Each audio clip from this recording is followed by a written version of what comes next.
کے پیغمبر نے اس یہودی کو پکڑا اور اس کو اسی طرح دو پتھروں کے درمیان اس کے سر کو رکھ کر کے کچل کے اس کو شہید قتل کیا. ہر قسم کی حمد و ثنا اللہ جل جلالہ کی شان اقدس کے لیے خاص.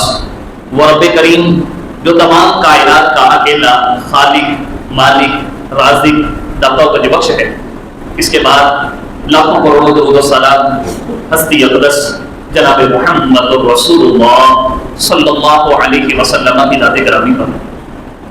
معزز سامعین کرام، قرآن مجید کی آیت کریمہ کی تشریح پچھلے جمعے ہم نے شروع کی تھی. اللہ تعالیٰ کا فرمان وَسَارِعُوا إِلَىٰ مَغْفِرَةٍ مِّن رَّبِّكُمْ وَجَنَّةٍ عَرْضُهَا السَّمَاوَاتُ وَالْأَرْضُ أُعِدَّتْ لِلْمُتَّقِينَ الَّذِينَ يُنفِقُونَ فِي السَّرَّاءِ وَالضَّرَّاءِ وَالْكَاظِمِينَ الْغَيْظَ وَالْعَافِينَ عَنِ النَّاسِ وَاللَّهُ يُحِبُّ الْمُحْسِنِينَ وَالَّذِينَ إِذَا فَعَلُوا فَاحِشَةً أَوْ ظَلَمُوا أَنفُسَهُمْ ذكروا الله فاستغفروا لذنوبهم ومن يغفر الذنوب الا الله ولم يصروا على ما فعلوا وهم يعلمون. اس آیت کریمہ میں اللہ تعالیٰ نے ان لوگوں کا تذکرہ کیا ہے جن کے بارے میں اللہ کہتے ہیں کہ میں نے ان کو جنت میں داخل کرنا ہے، اور ان کو نام دیا ہے اللہ تعالیٰ نے متقین کا.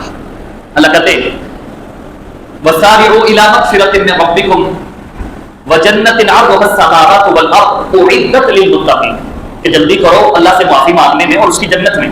وہ جنت رب نے تیار کی ہے متقین کے لیے. اب وہ جنتیوں کے بارے میں بھی بتا دیا، جنت کے بارے میں بھی بتا دیا، اور جنت کے جو اہل جنت ہیں ان کے بارے میں بھی بتا دیا. اب اللہ ان کی صفات کو ذکر کر رہے ہیں کہ ان کی صفات کیا ہیں. الذین ينفقون فی السراء والضراء، وہ لوگ جو تنگی کے اندر خوشحالی میں اللہ کے راستے میں خرچ کرتے ہیں. اور پھر والکاظمین الغیظ، غصے کو پی جانے والے ہیں. اور یہ دو صفات پچھلے جمعے میں نے قرآن و حدیث کی روشنی میں ان میں سے چند ایک باتیں آپ کے گوش گزار کی تھی کہ اللہ کو کس قدر پسند ہے وہ انسان جو غصے کو پی جاتا ہے. اور پھر غصے کو پینے کے بعد مطلب یہ نہیں ہے کہ ٹائم بینگ کے لیے، کچھ عرصے کے لیے، کچھ وقت کے لیے تو وہ انتقام سے اس بات سے رک جاتا ہے، پھر بعد میں وہ انسان جو ہے وہ اپنا بدلہ لینے کی کوشش کرتا ہے. ایسا نہیں، بلکہ اللہ تعالیٰ نے جو ذکر کیا ہے اس کا مطلب یہ ہے کہ انسان اس کو کلی طور پر معاف کر دے. جیسا کہ آگے اللہ فرماتے ہیں وَالْكَاظِمِينَ الْغَيْظَ وَالْعَافِينَ عَنِ النَّاسِ، غصہ ہی صرف نہیں پیتے بلکہ لوگوں کو معاف کر دیتے. یہاں میں ایک چیز کی وضاحت کر دینا چاہتا ہوں جو کہ مجھے پچھلے جمعے ہی کر دینی چاہیے تھی کہ غصہ پینا یا معاف کرنا یہ اس وقت تک ہے جب معاشرے میں اس کی وجہ سے بگاڑ پیدا نہ ہو. مثال کے طور پہ آپ اپنے بیٹے کو معاف کر دیں یا کسی سے صلح کرنے کے لیے معاف کر دیں، لیکن اگر آپ اس کو معاف کریں گے اور اس سے معاشرے میں بگاڑ پیدا ہوتا ہے تو پھر شریعت سختی کا حکم دیتی ہے. اگر ایک بندہ ہے اس نے زنا کی ہے، شریعت یہ نہیں کہتی کہ اس کو معاف کر دو، اس کے اوپر غصہ نہ کرو، بلکہ شریعت کیا کہتی ہے الزانیۃ والزانی فاجلدوا کل واحد منہما 100 جلدہ. اگر وہ زانی یا وہ زانیہ عورت وہ اس طرح کہیں کہ ان کی شادی نہیں ہوئی تو شریعت کہتی ہے ان کو سب کے سامنے لا کر 100 کوڑے مارے جائیں. اگر شادی شدہ مرد ہے، شادی شدہ عورت ہے، زنا کرتے تو شریعت کہتی ہے ان کو رجم کر دیا جائے. اگر بگاڑ پیدا ہوتا ہے معاشرے میں، کوئی ایسا فعل، کوئی ایسا عمل جس کی وجہ سے من حیث القوم یا مجموعی طور پر انسان کو کوئی بگاڑ کا اندیشہ ہے تو شریعت وہاں سختی سے نپٹنے کا کہتی ہے. میں ایک مثال آپ کے سامنے احادیث مبارکہ سے رکھتا ہوں. ہم سب جانتے ہیں رسول اللہ صلی اللہ علیہ وسلم سے بڑھ کر کے کسی کا اخلاق نہیں ہو سکتا. اللہ کے پیغمبر نے بے شمار اس طرح کی بتانے کی ضرورت نہیں ہے. اللہ کے پیغمبر کے اخلاقیات سب سے اتم، حتیٰ کہ رسول اللہ صلی اللہ علیہ وسلم نے فرمایا بعثت لأتمم مکارم الاخلاق، مجھے بھیجا اس لیے گیا ہے کہ میں اخلاق کے اعلیٰ مراتب کو مکمل کر دوں، پورا کر دوں. اللہ کے پیغمبر نے ان کو پورا کیا. لیکن رسول اللہ صلی اللہ علیہ وسلم کے پاس مقل قبیلے کے چند لوگ مسلمان ہوتے ہیں، وہ اللہ کے پیغمبر کے پاس مدینہ میں آ کر کے ٹھہرتے ہیں. ان کو مدینے کی آب و ہوا راس نہیں آتی. رسول اللہ صلی اللہ علیہ وسلم نے چند صحابہ کو کہا کہ آپ اونٹنیاں اور اونٹ لے جائیں، مدینہ سے باہر ان کو لے جائیں، مدینہ کی آب و ہوا کو راس نہیں، ان کے پیٹ خراب ہو گئے تو ادھر ان کو رکھیں، نئے نئے مسلمان ہیں، تھوڑی سی معصیت ہو جائے گی اسلام کے ساتھ. اب یہ مدینے سے باہر ایک بستی میں رہ رہے ہیں کہ انہوں نے جب دیکھا کہ ہماری تو خدمت ہی بڑی کر رہے ہیں، لیکن صحابہ کرام تو خدمت اس لیے کر رہے تھے کہ نئے مسلمان ہیں، ایک تو دین کے ساتھ انس اور لگاؤ ہو جائے گا، اور دوسرا اللہ کی رضا کے لیے ہم ان کی مدد کریں گے، اللہ تعالیٰ ہمیں دنیا اور آخرت میں بھلائیاں عطا کریں. لیکن ان کے اوپر خمار چڑھ گیا اور انہوں نے اس چرواہے جو صحابہ اللہ کے پیغمبر نے ان کے ساتھ بھیجے تھے کہ یہ اونٹنیاں اونٹ بھی یہ چرائیں گے، آپ کو لا کر کے دودھ پلائیں گے، انہوں نے کیا کیا کہ ان صحابہ کو قتل کر دیا، شہید کر دیا. اور شہید اتنی بے دردی سے کیا کہ لوہے کی سلاخوں کو لے کر کے گرم کرتے اور پھر ان صحابہ کی آنکھوں میں ڈالتے اور پھر ان کو گرم تیل کے اندر ڈال کر کے